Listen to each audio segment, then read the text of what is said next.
The Gen Z Housemaid Episode 8. Deborah has no idea that her driver has been sacked. She was still in her room getting ready. She applied her makeup carefully. "I want to look good now that I have a young man who is taking good care of my engine," she said.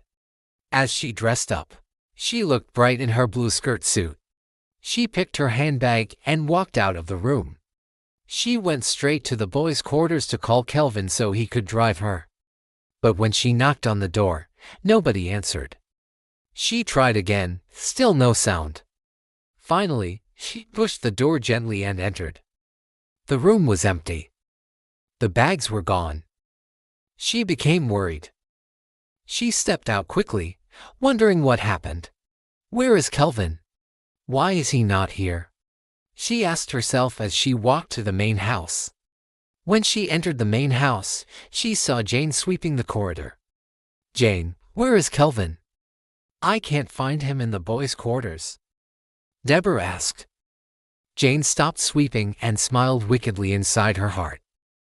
"Madam, Kelvin is no longer here. He has been sacked," she said boldly. Deborah was shocked. "Sacked? Who sacked him? Why, he just started working yesterday. What happened?" she asked with a firm voice. Before Jane could answer, Chief Okolo came down upstairs. He was looking very serious. "Yes, my dear. I sacked him. Kelvin is a thief. He stole my gold wristwatch," Chief said. Deborah was surprised to hear the allegation against Kelvin. "Your gold wristwatch?" "No, Chief. Kelvin cannot do that." "Are you sure?" she asked carefully. Chief nodded firmly. "Yes, my darling. I saw it with my own eyes. I searched his bags this morning, and the wristwatch was there. I cannot tolerate a thief in my house. It is better to sack him now before he brings more trouble." Deborah looked down in shock. "You did the right thing, my husband. I support you," she said. Then she picked her car key and left the house.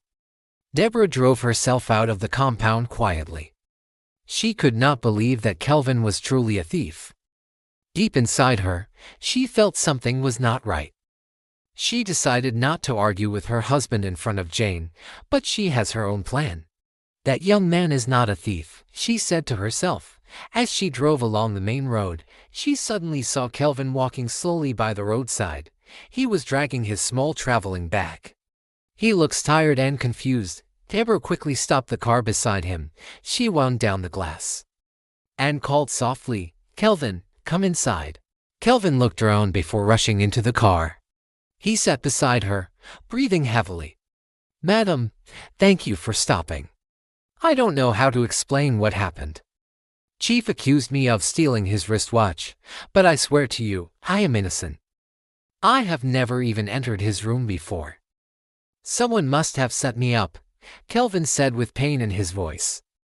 Deborah looked at him with pity. "Kelvin, calm down. I believe you. I know you are innocent. Don't worry. Everything will be fine," she said. "You mean you believe I'm innocent?" Kelvin asked. "Yes, of course. From now, you will not live in the house again, but you are still my driver. Nobody can change that. This evening, I will rent an apartment for you. You will stay there and work for me. My husband and Jane will believe you have gone forever. But I will not abandon you. You are too important to me," she said. Kelvin's face brightened with joy. "Madam, thank you so much. God bless you. I thought my life was finished, but you have given me hope again," he said with gratitude. Deborah smiled and drove on. Before going to work, Deborah drove Kelvin straight to a hotel.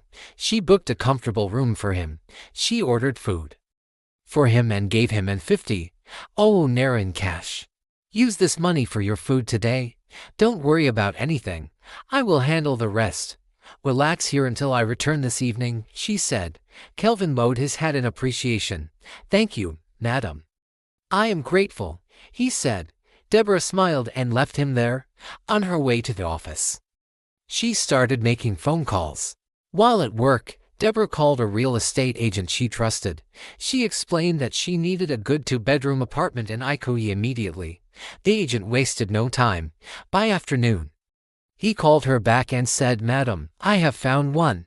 It is neat, beautiful, and secure. Deborah sent him the money instantly.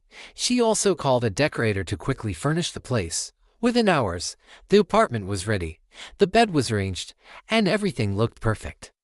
Deborah smiled as she imagined Kelvin living there, away from her husband's suspicious eyes and Jane's gossip. After work, Deborah did not drive straight home.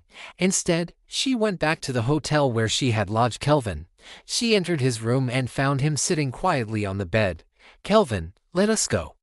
I want to show you something," she said. Kelvin stood up immediately. Carrying his small bag, they entered the car and drove off.